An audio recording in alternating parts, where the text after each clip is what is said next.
Okay, let's get started here. All right, we're back to Talmud Torah Daled, and we read Vav and Zayin, but we didn't finish analyzing Zayin. So let's read both of them again, and then review what we did, and then I don't even remember what we didn't do exactly, so we'll figure it out. Okay, so you got it. Yeah, okay, good. Halacha Vav. So this is we call this etiquette, right? It seems like Kavod Harav stuff, but Kavod Harav doesn't come up till the next parak. So this is more like etiquette in the Beis Midrash, how questions should be asked and answered. Okay, so in sholiness harav kishi kanas the Beis Midrash. One, we don't ask the Rav a question right when he enters the Beis Midrash until his mind is at ease, right? So there we said that seems to be a like you just don't. If you're in a Rav, you can't really answer the question with objectivity and clarity of thought if you just like are flustered getting in. Okay, so it's like for the sake of the not just of the Rav's like emotional state, but like presumably it's going to be a better answer also. And the talmid should not ask when he enters until he sits and rests. So we noted that there's a difference here. Rambam doesn't say that he has to have yishuv hadas, doesn't say that his mind has to be settled, but that he has to rest, which sounds more like a physical thing. Did we come up with a explanation for this one? I mean, or if we didn't, if there's a new. I wasn't here. Yeah, that's fine. Yeah, but it could just be like you don't want to like storm into the Beis Midrash and go right up to the rabbi and like blurt out a question, Right, but the question is why, right? And why? And the only hint we have as to why is until he sits and rests. And again, it bothers me that he uses a different, like if he had just said until he rests his mind, I would have said it's a similar thing. Like you don't want to ask a question when you're flustered and you don't want him to answer when you're flustered. Here it sounds more like he has to have like a certain rest, And we did talk about the imagery of like, yeah, if you like rush in and you're like huffing and puffing, and asking a question, then you're not going to be in the right frame of mind. But again, it doesn't sound like it's a frame of mind thing. Let me just look at the cafach and see if he says anything here. The Nuach. So he says, the cafach says, quoting, yeah. Yeah, maybe the Talmud needs to give the world time because it could be a thing where if he says something in shiur and like you're gonna ask a question on that, like, but then like he'll answer like 5 minutes later or something. So what does that have to do with coming into the Beis Midrash, though? So that's I guess you're out of the mindset or flow of it. I don't know. I feel like if that were part of the case, then you would specify. So Kafak says in the footnote 28, Nifnas umat am shem oskim b'halacha. Oh, maybe you're right. If he enters and finds them involved in halacha, lo yehe kofetz letoch divrei. He shouldn't interrupt their words until he knows what topic they're on. Now, I don't think that is clear from the Rambam, but that's the kind of thing that you were saying, though, right? Doesn't eliminate your question. It just right. It's also the call. Yeah. It's not like call is not a rotation. No, it's not. But he was quoting though a Tosefta though, which I think he's saying is the Rambam source. So let's just look at the Tosefta. Which I obviously don't have written. Let's just hope that there's a handy hyperlink.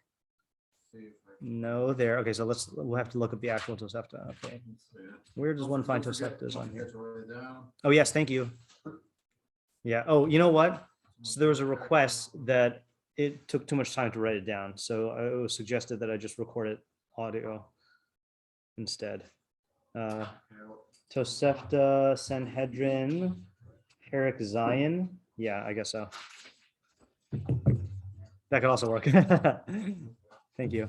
Okay, Tosefta. Tosefta, Sanhedrin, Perik Zayin, and we'll see where in Perik Zayin this is. I'm not used to looking things up in Tosefta, so I don't know.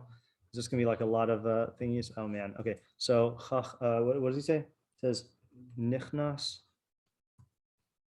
This might take too long to search. Oh, no, this is going to take too long to look through. Oh, wait, here we go. I got it. Look for hay. Okay. Zion. Hay. Doesn't look like there's anything in hay, but it could be a different numbering system, though. Yeah, I'm seeing a lot of numbers. Maybe it isn't. Hey, but I just saw this though. So that's the source for the first halacha. Okay, so it does use the word yisyashiv dato for the talmid. Again, doesn't answer the Rambam.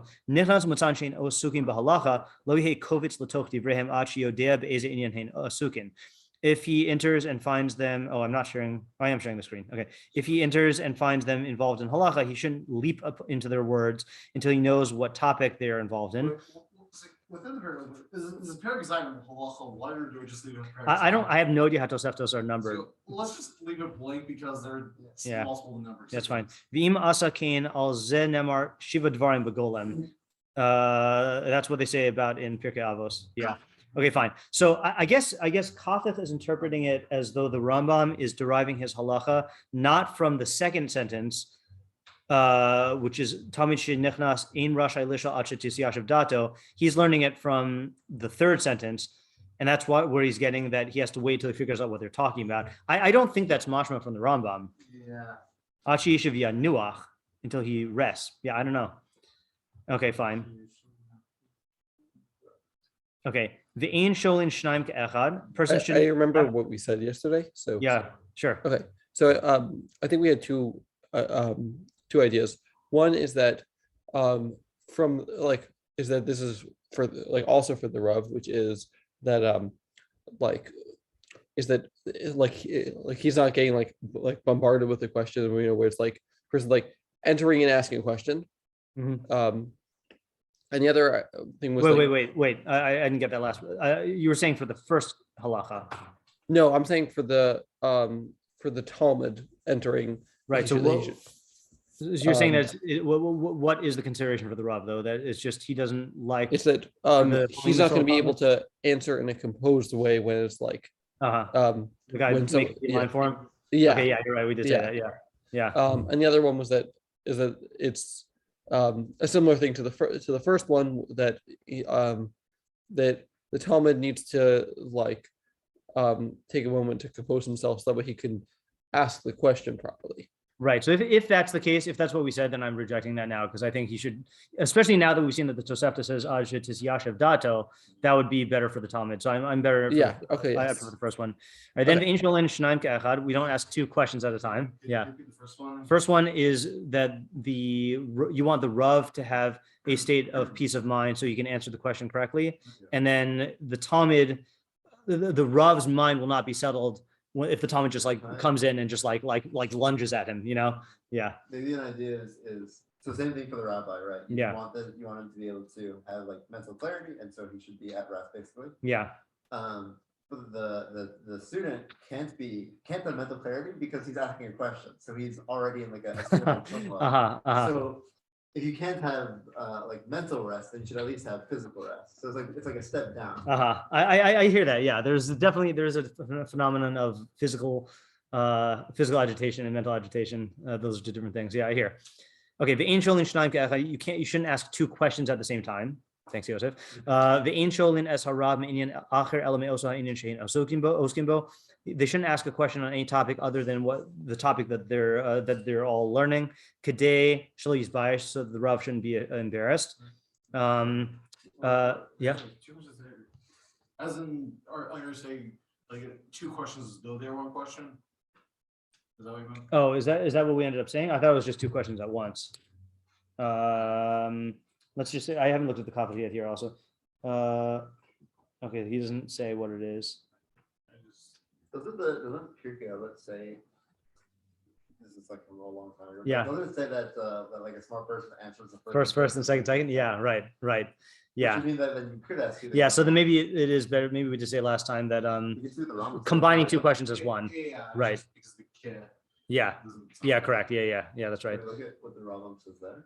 On that, we can, but I don't. In terms of that other thing, you could just say that that's if someone does ask two questions. Right. Yeah. Right. Meaning you're not supposed to ask two questions, but if you do, you don't just delete one. V'yesh larav lahatos atalmidim she'elosav masim she'oseh bifneihen k'dei lachadadan u'k'dei sheyeda im zochrin hein ma shalimdan o einan zochrin. So the Rav has the permission to trick the talmidim with his questions and his actions that he does in front of them, in order to sharpen them, in order to know whether they remember what he taught them or whether they don't remember. Yeah, it can lead to some pretty amusing circumstances. Vein sarich lomar. It is interesting, by the way. You can make an argument why you shouldn't do this, because, like, you know, talmidim are notorious at every age. Either talmidim, like, you know, based on the age, or just based on, like, you know, people who are not good at remembering things. People are likely to misremember stuff, you know. So if they hear the Rav like doing something to mislead them and saying something false, you know, then they might actually remember the wrong thing. So you might think that he can't do that. Yeah. For example, just look at the Gemara. Yeah. I like half of it is decoding confusing statements. Right. And Yeah. the Yeah. society that creates And those were that- stated presumably for truth. Yeah. Well, the type of society that creates that is maybe I think we also be a society that could accidentally preserve a trick statement. Right. Like, you think Yeah, I mean, if you're recording everything that they say, you know, if you're remembering everything that they say, then it could be very easy to, like, you know, or like whatever, like what if the Rav like says something false to test the kids, and then one of the students goes out to the bathroom or something like that, and then doesn't realize that he, you know, like whatever the scenarios are, like, you could see why you might think that this is a bad idea to do, you know. I don't think he means to like let it stand. I think he just No, he's going to correct him, right? And then like 20 seconds later. No, correct. But I'm saying, like, people can still, you know, make a mistake. I'll give you proof of this. I mean, this is not exactly the same thing, but I mean, I would give multiple choice tests in my Gemara class, and there was stuff on the material, but then there was stuff on just like Torah Sheba'al Peh terminology, and there would be students who would, and this was like a 2-year class. There'd be students who would get the same, you know, multiple choice thing wrong, you know, every time, you know, and like, it's like false answers can stick in your head if it hits you the wrong way. Yeah. Awesome. I'm wondering, you know, who's tricking, like, maybe the fact is us who shows is only, it's going to be the lower levels where you're not worried about creating bad traditions, and that, so like, you're only concerned about how the students having traditions. Correct. Yeah. And that brings up an important point also, which is that just because you can do this doesn't mean that you should do this, meaning there still are cases where this is inadvisable. I'm just saying, Havmi, why you would think that you can't do this at all. Like, no one would ever say, like, in, you know, if you're dealing in a, I don't know, like a chemistry lab with like, you know, very hazardous materials, no one would say, like, oh, you can give like a trick instruction, you know, just to make sure the chemistry students are on their feet, you know, because it's dangerous. Yeah. Yeah. Just tell them to drink some dihydrogen monoxide. Yeah. Yes, I'm familiar. Ve'in tzarich lomar sheyesh lo reshus lishol also osan b'inyan acher she'ein oskin bo k'dei lazarzan. And needless to say, he can ask them. He has permission to ask them about a topic that they're not learning in order to motivate them to learn. So we're not worried there about embarrassing them. You know, also it's a different situation because they are in a situation where they're coming to receive knowledge. They're coming as the ones who are not knowledgeable and stuff. So, you know, there's less of a concern of embarrassing them, I think, in that sense. Like they're already poised to find out that they don't know stuff. Okay, so then, so what we said last time was these are not rigid rules. These are like general etiquette considerations, and they need to be adapted, you know, based on the circumstances and the times. Okay, but then we read the second part, and there were some questions from that. Ein sholin me'omed, we don't ask while standing. Ve'ein meshivin me'omed, we don't answer while standing. So we said this has to have been after the era where everyone, you know, where the talmidim stood, because otherwise it'd be weird that you're standing for all of shiur and then you sit down to ask a question.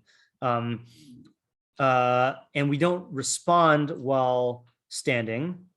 So we said there, I think last time, that this means like casually. Yeah, like that's what the Rambam Bekius said.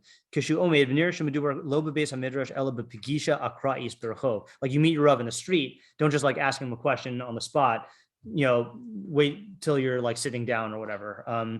V'lo gavoa, not from on high. V'lo merachok, not from a distance. So we didn't explain those two. Right, not from a high, not from a distance. I think like if you're, I don't know, like in a tree or something, you know, hey, Rav, you know, that kind of thing. Okay. Yeah. Lo merachok I can kind of get because there is a, I don't know what to call it. I feel like there's a certain pagam in, like a certain blemish or lack in that way of asking, that you're like yelling a question like from across the way, you know, like across the street. but I can't put my finger on it. And I'm not saying that it's just a matter of like not being able to hear properly. Like I feel like it's not, like there's a proper way to ask the question, and like yelling it is not. It shows he can't be bothered to go to him. Yeah, something like that. Yeah, right. It shows like a lack of respect for the material. I think. Yes, I think that's the direction I'm trying to go. Yeah, right. Like, Right. It's the kind of thing that you just yell like hi or how's it going? Exactly. Whatever. Yeah. If this is really like, God's word or whatever, or his Torah, or whatever, you're going to sit down and like talk about it with a certain reverence, not just like, like you're playing catch and like having a conversation and yelling, V'lo me'acharei hazakanim, and not from behind the elders. So there, I think I like the explanation we said last time, which is that, again, scenario is like, you've got your Rav and you've got elders who are capable of answering the question. So for you to ask your Rav in their presence, when ostensibly you could or should be asking them, it's not a proper way. Yeah. The question isn't there also you're not supposed to that if your Rav is in the room you can't answer. So let's say Zakanim are also students of that Rav. Right. How can they ever answer you? Right. So it is interesting. He doesn't specify like that your Rav is the talmid of those Zakanim, in which case it would be an actual problem like that. This just seems like generally knowledgeable Torah people, which you could answer in their presence. Well, of those Zakanim were the talmid of your Rav. Oh, this came. That's. I mean, Why is that weird? You could have cases like that. Usually, you don't have. I don't know. For him to call them the Zakanim, I don't know. It's not much that way to me. I think that I shouldn't ask like with Payton question if the is there. That's what we were wondering. Or, like, That's the viewers case I was or something imagining. or Yeah, something yeah. That's what I would. We should ask him. Not when his father's there. Yeah. No, but that was exactly the case I was asking, because if you go up there and Rabbi Shait's there, all I mentioned last time is I feel uncomfortable doing that. Like I was saying that there are certain cases where I specifically have to ask for Pesach a question, like let's say like it's something we were doing in shiur or something we were talking about earlier. And like, I feel weird asking him when his father's there, I sense that that's related. Okay, now this part I found something new. Ein sholin es harav ela be'inyan. We only ask the Rav on topic, okay? So we were wondering, didn't we already say that before? That and he was more specific. He said that you should only ask a Rav a question on the topic that they're involved in, so he's not embarrassed. So we read Rav Makbili, but we didn't understand him. We did understand him, but we didn't think it was a good answer. I don't think. He says, the talmid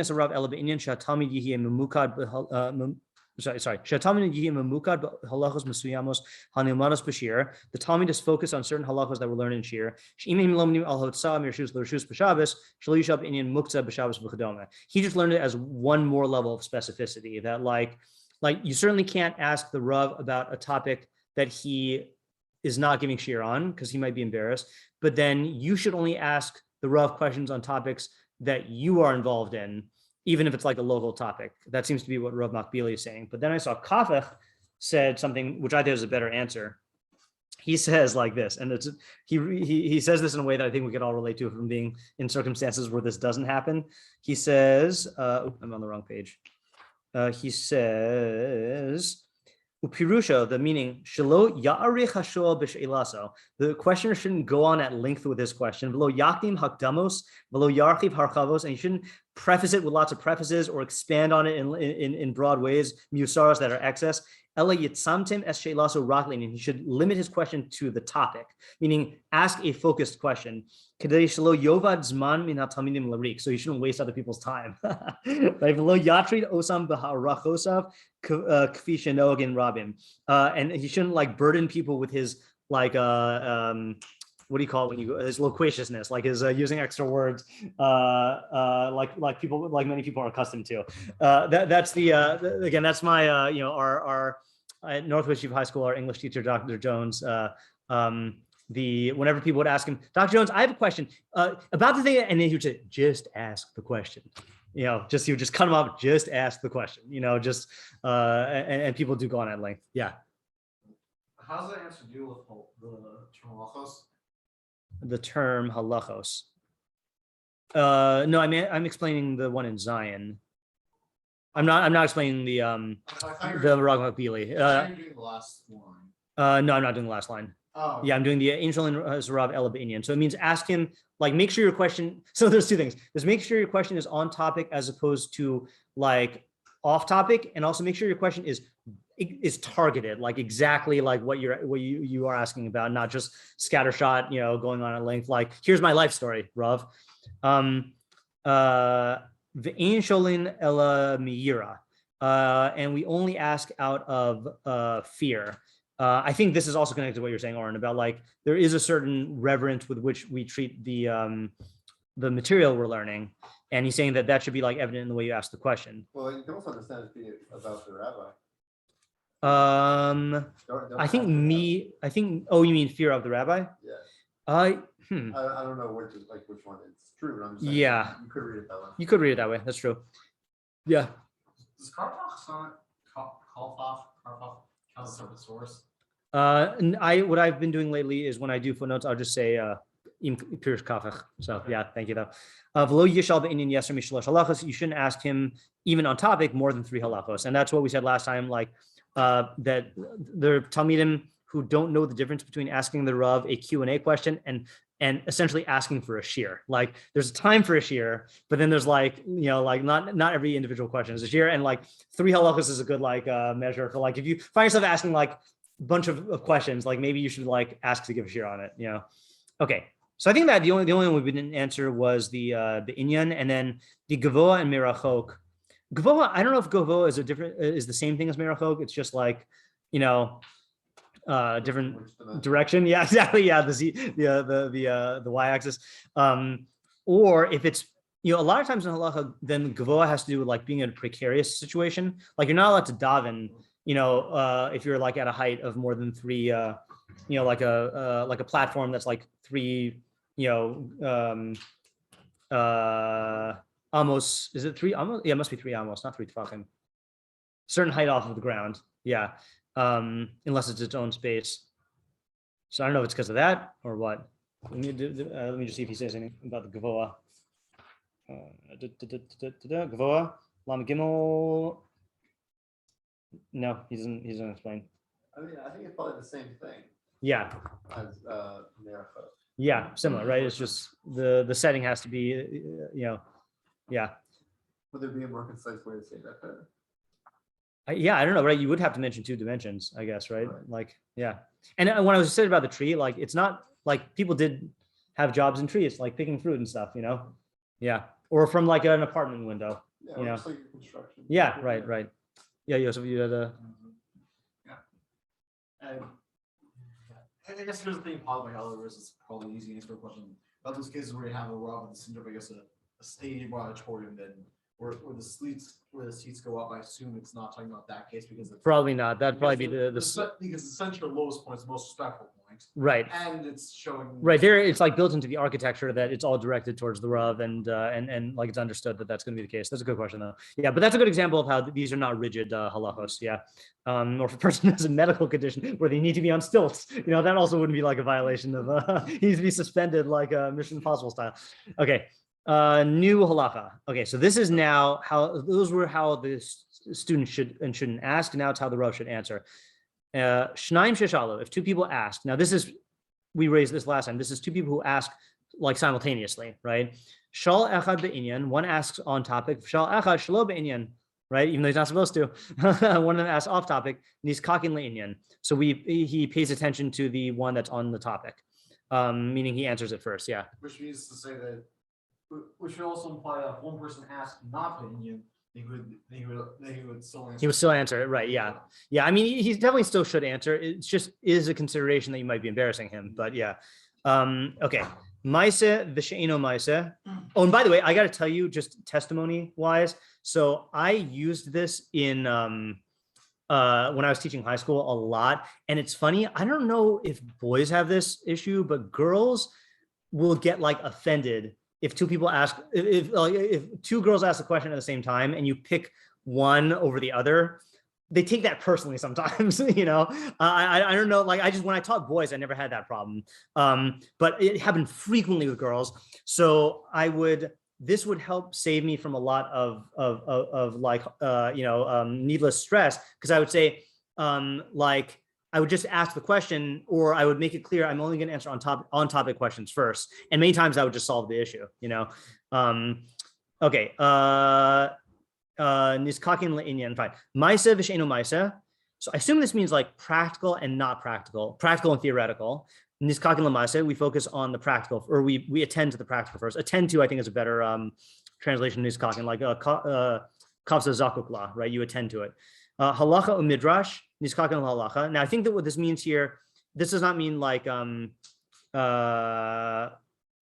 midrash. I don't think this is like agada. I think this means, because he says that later, I think this means like the halacha and the derivation, like the scriptural derivation, like the drashos. Niskakin halacha, then you go to the halacha. Midrash v'hagada. So this, I think, must mean like a halachic midrash versus an agadic midrash, like either halachic or non-halachic. Niskakin la midrash. So then we go based on the derivation. Hagada v'kal v'chomer. Okay, now I don't know. What is that? So I think that means practical versus theoretical. Meaning like halacha lamasa, we say. Like a halacha that is for action versus inomasa. Means. Then what's halacha midrash? I think that means like the what the source says like as a conclusion versus how Chazal derived it from the psukim or used the Yugam Midos Shotor Nidrashas ben. But then my only fault with that, with using midrash that way, is kal v'chomer is a subcategory in midrash. So I don't know why he says hagada v'kal v'chomer niskakin l'kal v'chomer, and then kal v'chomer ugzera shava niskakin l'kal v'chomer. Yeah, I don't know. Let's look at Rav Makbili and just make sure we got these categories correct. Left side halacha ches 1. So the iyun is benose anilma b'shir, and the topic that they learn in shiur. Niskakin, we attend lanos rishona to answer first. Maisa she'ela shi halach l'maisa. And that's how I interpreted it, a practical halacha. I don't think midrash is used that way. Well, let's see. Halacha psuka, because I'll tell you why. Because midrash is davka, a term used with psukim, and svara is without psukim. Like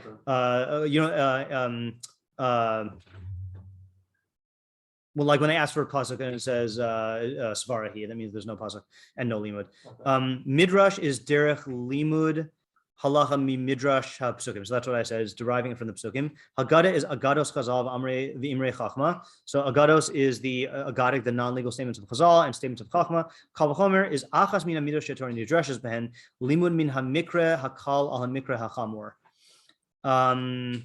Yeah. So he is acknowledging that this is one of the midos. So I don't know why this is singled out from midrash. Yeah. Also, mostly saying that the guys put below both midrash and kal v'chomer. So I'm wondering, is kal v'chomer midrash on equal level? Yeah, you're right. It's weird. I mean, sounds like my guess is we would go to kal v'chomer because kal v'chomer is in the realm of halacha and midrash is not. And it sounds like we're giving precedence to practical stuff. How is one a more halacha than the other? Well, halacha, agada by definition is non-halachic. No, I'm saying kal v'chomer versus midrash. Oh, but versus midrash. I'm noticing that right. Haggadah is below both midrash. Correct. Yeah, right. I thought you were asking about why Haggadah is both below midrash and kal v'chomer. You're asking why kal v'chomer is below. I guess I'm wondering what the kal v'chomer versus midrash ranking is. Yeah. That there's. Well, so that's what I'm answering. I'm saying, oh no, kal v'chomer. I mean, well, isn't that's predicated on my question, which is why don't we just include kal v'chomer within midrash, because that is one of the midos, right? Same thing with gezer shava.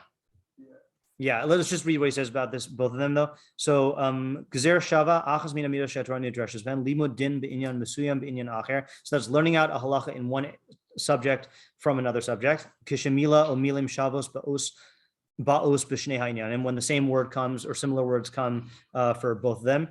Niskakin l'kal v'chomer, we attend to the kal v'chomer. Kinira, seemingly, mipnei shemidas kal v'chomer himida yesodis yoser migzer shava. So it sounds like kal v'chomer is more fundamental than gezer shava. So still is a question then. Why? So it turns out we basically have the lowest level is gezer shava, then kal v'chomer, then all the other midos shetor nidrashes behen, right? Yeah. Well, where is agada versus gezer shava? So the reason why is because since agada is less than kal v'chomer. Wait, maybe I'm not going to get it right. And kal v'chomer is. Oh, you're right. We don't know about gezer shava and agada. Correct.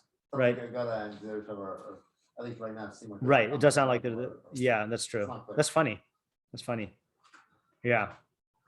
Also, are these all of the categories? No, definitely not. Right. Yeah. I mean, first of all, like you could like you could throw in there halacha l'moshe misinai. That's not from psukim and it's not from drashos. That is halacha, correct? That's halacha. That's true. Well, philosophy would be in Haggadah. Yeah, I mean, I think that's what Rambam Bekius, that's how he learns it anyway, and that's what I would say also. Gematria used for halacha. Right, yeah. It might be Midrash, it might be something else entirely. Yeah. What about scientific facts? I guess that'll be Haggadah also. Yeah. So maybe it does all the categories. Doesn't say, it's funny. It doesn't say psukim. Doesn't say like mikra. Yeah. Right. That's funny. Yeah. Yeah. So I guess the question is, the larger question is, what do we see from what do we get from the fact that these guidelines exist? Meaning, is this just so I can see two things. First of all, you do, again, from experience, you do need some sort of practical system for deciding which questions to answer first. And this is not the only one. Like what you could say is you answer it's up to the Rav, or you could say that you answer the talmid who's greater in chachma, first. But this is saying it's based on a hierarchy of subject matter. And it is interesting because you can imagine if this is done consistently, it does reinforce a certain hierarchy of subject matter in the minds of the talmidim, and not necessarily saying that it's more or less important. For example, we know that there are areas of Haggadah that are more important than Gemara, which the Rambam says if it's Masa Bereshis and Masa Merkava, that's more important than Havayas Debai Barava, than discussions in the Gemara. But still, in the Beis Midrash, then there's a certain priority. Yeah. So I'm just looking at my end, and it sort of has citation to that stuff you were looking at earlier. So I'm now wondering, is this also from the Tosefta? Could be. What parak does it say? This is parak Zion Hey, which was the same thing except for the previous things. Yeah, it looks like it. Let me see. Let's see if they're the same, just for kicks. Inyan v'sheina inyan niskakan inyan masa v'sheina masa niskakan l'masa halacha u'midrash niskakan halacha midrash v'agada niskakan l'midrash midrash v'kal v'chomer niskakan l'kal v'chomer kal v'chomer gzer shava niskakan l'kal v'chomer. Oh, look. It does go by people next. Let's see if the Rambam brings that down though. Yeah, so that was the same. Yeah, here we go. Yeah, so now we differentiate between people. Okay, so we do this. Fine. Hayusholin echad chacham v'echad talmid. So if one of them is a chacham and one of them is a talmid, right? Aren't they all talmidim? So I assume this means like a fellow. Well, there's two things here, right? Does this mean your talmid, or this means just a talmid in terms of his level? Whereas let's say because then I think it's easier. One of them is your talmid, and the other one is like a peer, like a fellow chacham, a chaver. Right. Does Rambam Bekius say no? What do we do? Niskakin l'chacham. So we attend to the chacham. Okay. Talmid v'am haaretz niskakin l'talmid. You don't have to say that though. Sorry, am haaretz. Do the talmid. Yeah. Shneim chachamim, shneim talmidim, shneim am haaretz. Shalu shneim b'shtei halachos o b'shtei she'elos, shtei tshuvos, shnei maasim. Harushus biyad hamatargim me'ata. What? The matargim makes a surprise appearance. Wait, let me translate that. So if both of them are chachamim, both of them are talmidim, both of them are amei haaretz, and both of them ask about two halachos or two questions. I mean, I assume that's what you're asking when you're asking about halachos, or two answers, or two practical cases. Harushus biyad hamatargim me'ata. Okay, the permission is in the hand of the amplifier guy from now. I mean, it makes sense in the situation of the amplifier guy because he has to field the questions. Yeah. This also restricts the larger cases. The second, also noticing order, at least wonder it. Is he saying that the chacham, the chacham arts order is higher up than the iyun non-iyun order? It's a good question, right? Meaning how because he doesn't give us a case where a talmid asks in an iyun and a chacham asks not iyun, right? But the way he orders. Yeah, the halachos. Yeah, it sounds like this order takes precedence, right? No, I think the second one takes precedence because he says shneim chacham shneim talmidim shneim amei haaretz shalosh shneim b'shtei halachos o b'shtei she'elos Doesn't it say Oh, the first things you look at is if they're two chacham? right. Huh, that's interesting. Yeah. What do you guys think? What's exactly the The question? question is, what happens if a talmid asks an on-topic question and a chacham asks not on topic? So do you say on-topic goes first, or do you say chacham goes first? Also interesting, if you're understanding chacham to be a peer and you're understanding talmid to be a student, Yeah. and it feels weird to, I don't know if it feels weird, but I can understand doing it the other way also.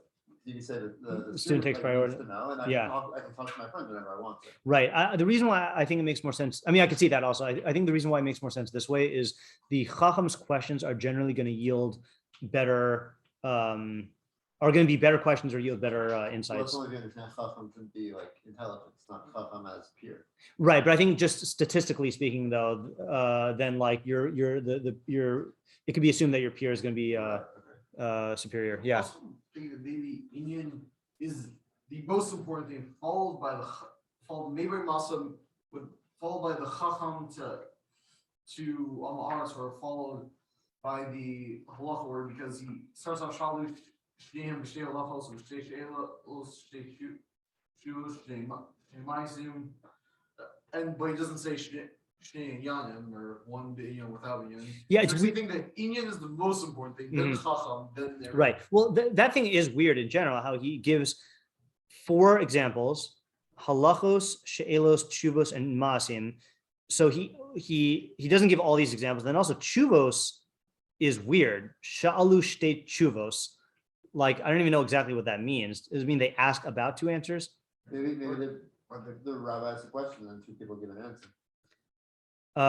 So meaning shalu. Okay, that could be shalu. That makes more sense. Well, okay. Well, shalu shneim b'shtei halachos o b'shtei tshuvos. Now you have to read that as one statement. If they ask 2 questions about 2 halachos or 2 questions, or and you have to insert the words give 2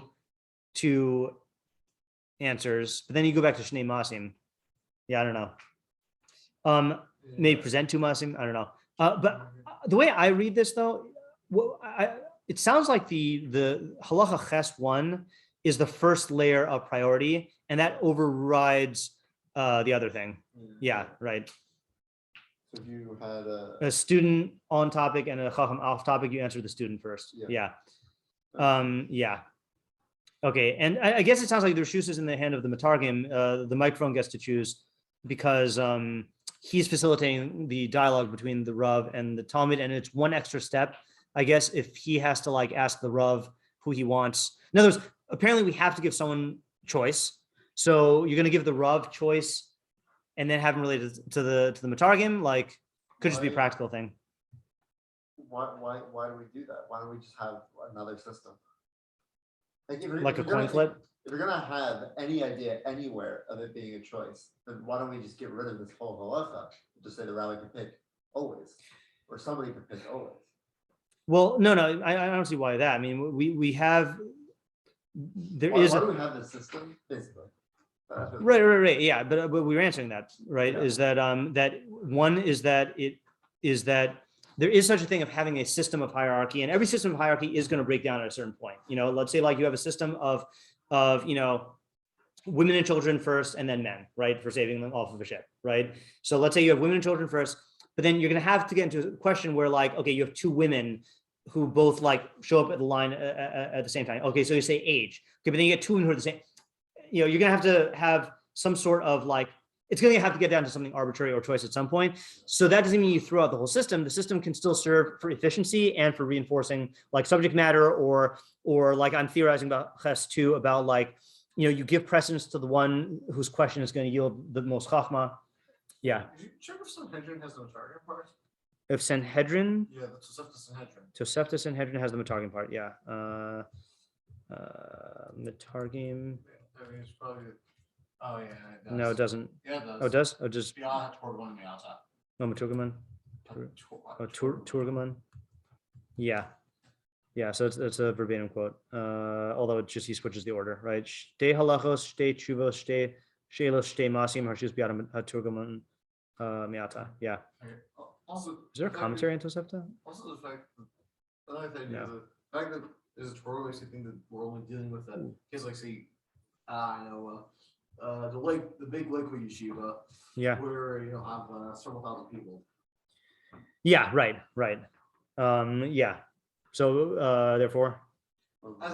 Therefore, that's why you need the sort of. If you're having a smaller shiur, you wouldn't, and you can. Yeah, you could argue that, but you could also argue that there still is value in reinforcing the hierarchies of subject matter or people. Yeah. Okay. Okay. I think that's what we get from there. Okay. Yeah. Would we not with the Talmud Amar these kakim and Talmud? Don't we want to get these Amaratzim to not dislike us and to want to like us? Wouldn't we want to prioritize them? I wouldn't want some guy to come into IBT or to come to yeshiva who's never been here before, and then he comes in and we just ignore them. Right. Yeah. I mean, I think the when we were going through these things earlier, we mentioned that a lot of this is determined or is kind of dependent on the culture and the time and place. And like we said, for example, when the Rambam said, I think you were taking your finals during this time, that when the Rambam says, you can verbally shame students who are not paying attention. So we said that would seem to only work in a culture where that would work. Like I give the example, like in boot camp, you can have a sergeant yelling at someone in the person's face, and that actually produces results. But if you had a high school teacher doing that to a student, it would be like it would backfire. So I think here too, like here, I'll give you an analogy that would work. Okay, let's say you have like a forum on like CDC, like you have the top disease specialists in the world, right? And so who are you going to want to give precedence to? A doctor asking a question, or like some rando asking a question? So I think there would be a certain understanding that, it's important for doctors, like heads of hospitals, to ask questions because there's so much more weight going on, like the knowledge that's being conveyed in that level of the chain. And I think the Amars wouldn't take it personally in that regard. That might not be the case here. Yeah, I'm saying nowadays that might not be the case. Yeah. And I think there are different considerations here. And that's like any etiquette, is that etiquette can change depending on the way people in the society regard it. But what it would mean, though, interestingly, is that you should try to find ways to, let's say our theory is correct, not about the talmid and Amar's thing. Let's say about the subject matter. Like, let's say we didn't implement this exact system.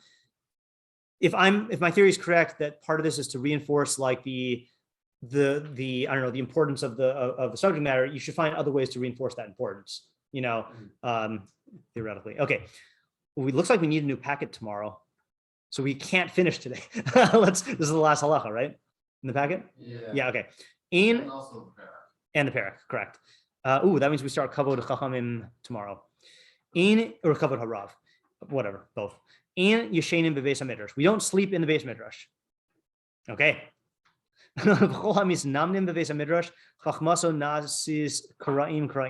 Anyone who dozes off in the Beis Midrash, his chachma becomes torn, like raggedy. Okay. Yeah, that's funny.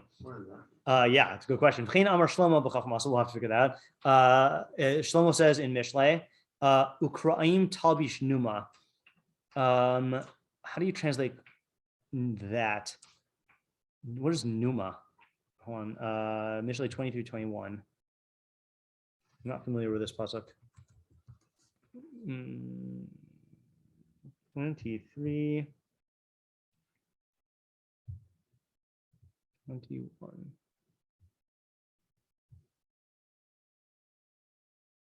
Numa. Suspense. It's a hapax legamenon, only appears here. That's why I don't recognize it. Somnolence or indolence. Somnolence meaning sleepiness, right? So I think the way to translate it, I would guess, it's sleepiness will garb you in tatters. Let's just see how Matsudas David takes it here. Okay, that's like a lullaby. Oh, okay, there you go. I guess that would be a is it spelled that way? I have no idea how it's spelled. Okay, yeah. Wait, what pasuk did we say? 23, 21. 21, thank you. Ukraim hatinuma hazos milabeshes ba'alaha begadim kruim. Yeah. So sleepiness will make the wearer garbed in tears. I have to just record this here. Mishlei 23:21 with Matsudas David. Okay. We'll go back and analyze in a second. We don't converse in the Beis Midrash except in words of Torah alone. Interesting.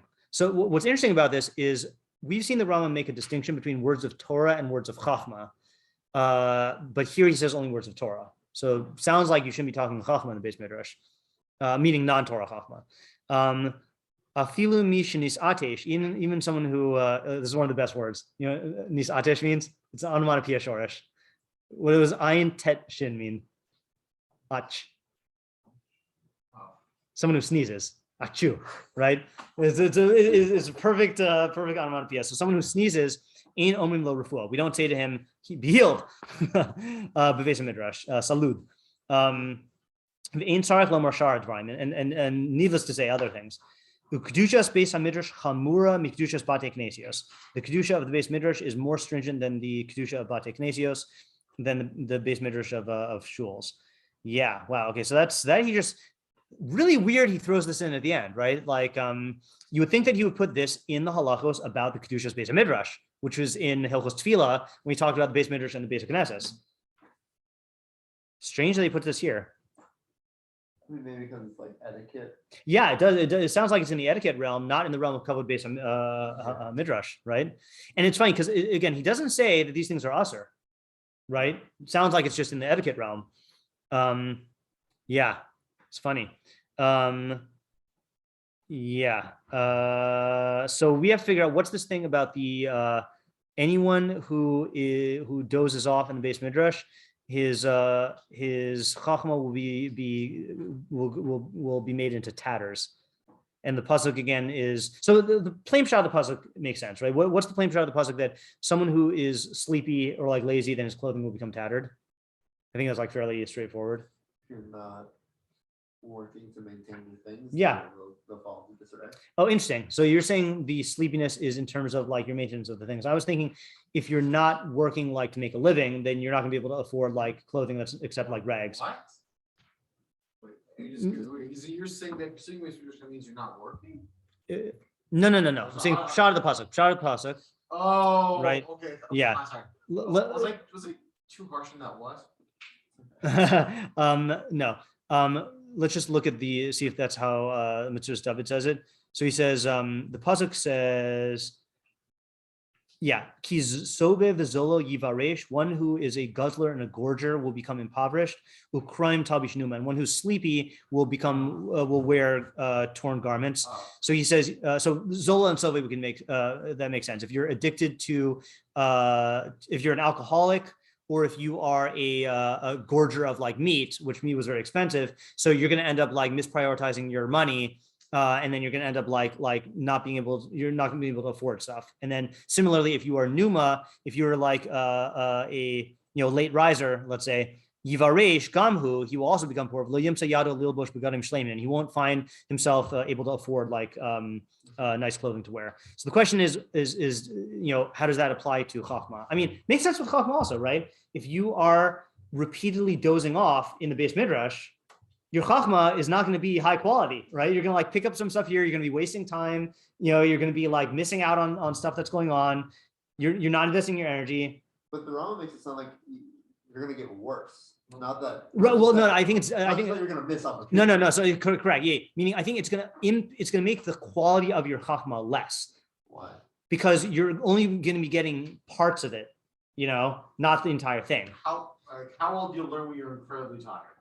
Right. Exactly. Yeah. You're going to get, and again, what we're saying here is misnam, and we're talking about a guy who's like dozing off in class, like dozing off in shiur. What's your point? Is this because the guy is sleeping, or is he's trying to spend 22 hours a day in the base? It doesn't matter what the cause is, right? It just matters that he's engaging chachma when he is. It's like that thing that I said about the. I said this. David Lichter said that he liked my turn of phrase, or Isaiah said that I canceled my Tehillim shiur last Tuesday night. Because I had gotten 3 consecutive horrible sleeps. And I said that to me, finishing a parak of Tehillim is like landing a plane. I don't want to do it when I'm like half falling asleep, So, and what I meant, and this is literally what I meant, is like certain things you can force yourself to do while you're asleep, Like you can force yourself to like, I don't know, like I could translate when I'm half asleep. I could like translate stuff, but something creative like Tehillim, the product is going to be inferior if I do it when I'm half asleep. And same thing with receiving knowledge, not even with creative knowledge. If you're in shiur and you're falling asleep, you're dozing off, you're going to be missing things and getting things and not devoting all your energy. Yeah, so your chachma you're going to get chachma, but it's going to be tattered. It was also a thing though, kind of like a historical context. Maybe that's a no-no. But I don't know about the Rambam. This is definitely, we need historical context. That's been this whole thing. Necessarily was like specifically for the Rambam, but I know at least in like Ashkenazi European yeshivas in like 1800s and earlier, it was a thing for some people to literally sleep in right. Midrash. Like at night, they would just go to sleep. Right. Yeah. So I don't think that. Right. So I don't think that's. I don't think that's what he's talking about. Would that be like a post that 24? I guess Mishamur behind the legend. It could be. I don't know. I mean, I do know that they also, the Achronim have heterim for talmidim to like take like naps in the Beis Midrash. I guess because they're there all the time. So that's why I'm taking this to mean that he's dozing off during learning. I realize I'm reading that into it. Not just that he decides to take a nap, although it does say ein yishenim bebeis midrash. Like, first of all, ein yishenim and chol misnanim is different, but someone who sleeps in the Beis Midrash, it doesn't say about him that his chacham will become tattered. So that's why I would say, like, if you go to sleep at night in the Beis Midrash, that might not be good etiquette, but it's not going to affect your chacham in a negative way. Whereas dozing off in Beis Midrash time will. From the words, why not? Because ein yishenim bebeis midrash says we don't sleep in the Beis Midrash, period. Yeah. And then the next one is a different clause. Anyone who dozes off in the Beis Midrash, his chachma becomes torn, and it's also a different phrase. It's dozing off. It's not sleeping. Both, it just one has this additional. Yeah, exactly. Yeah. Okay. Yeah. Okay. Ein mesichim bebeis midrash ela b'divrei Torah bilvad. So that has an intuitive sense to it, right? We want to reserve the Beis Midrash for just Torah conversations. Right. And we all know how addictive it can be. Like when someone talks about something else, either you and your chavurah get sidetracked or you distract other people. Could you say, I don't know, if you allow people to talk about whatever in the Beis Midrash, then they'll naturally spend more time in the Beis Midrash. And then perhaps they'll also learn. Yeah, but the only argument time I make that argument is if that's the competition, if it's competition between that and them not being in the Beis Midrash, but if it's competition between them being in the Beis Midrash learning Torah versus getting sidetracked, then I think then I think that this standard is proper. Like if you're trying to, let's say like lure kids into the wonders of learning, like through NTSY, like casual event of the Beis Midrash, then yeah, that's better if you're going to be talking about other stuff than not at all. But if you're in a serious it kind of reminds me, slightly different, but my dad was a anesthesiologist for like 25 years, and he says that people always freak out when they hear how this is not an analogy, never mind. Right.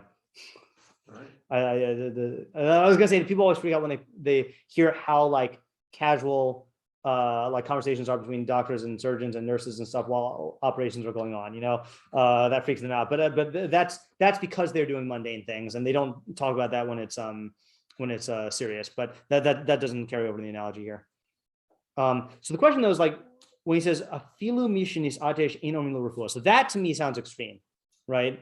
Like I understand the only like conversations we should have in the Beis Midrash are Torah conversations, but saying like refuah, like bless you, like is that, why should it extend to that?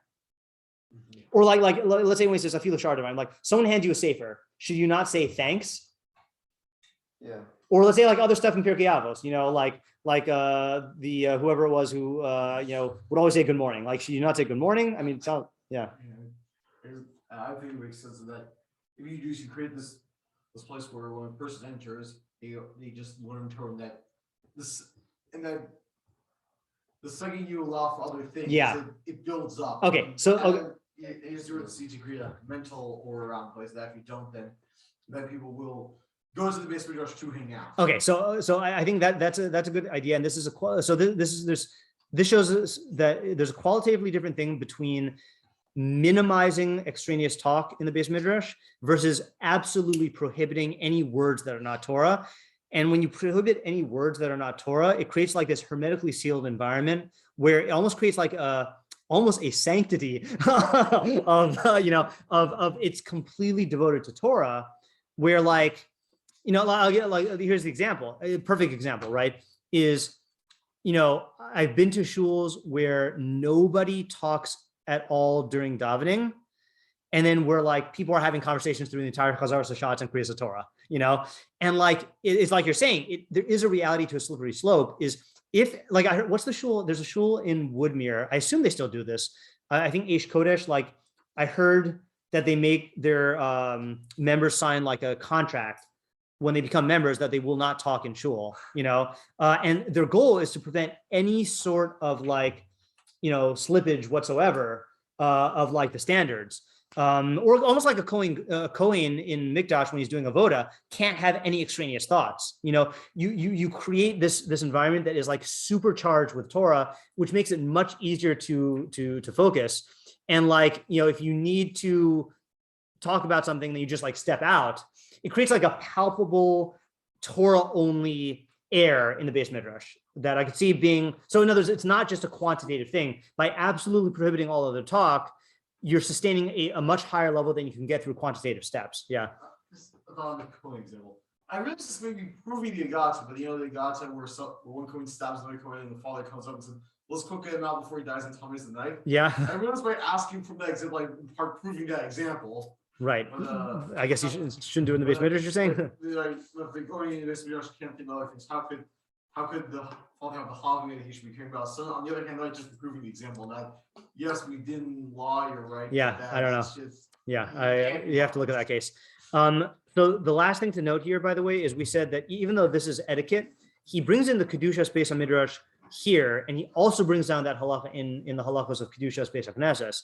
So I think maybe you can say that this halacha has expression as part of the etiquette, that our etiquette here stems from an actual Kedushas HaMakom. That there's two ways, there's two types of Kedusha practices. There's Kedusha based on the actual halachos, but then there's Kedusha of creating a certain mood around something that has Kedusha that facilitates its themes. So in the Beis Midrash, there are certain things we don't do, like, what were things that we read? Like, I know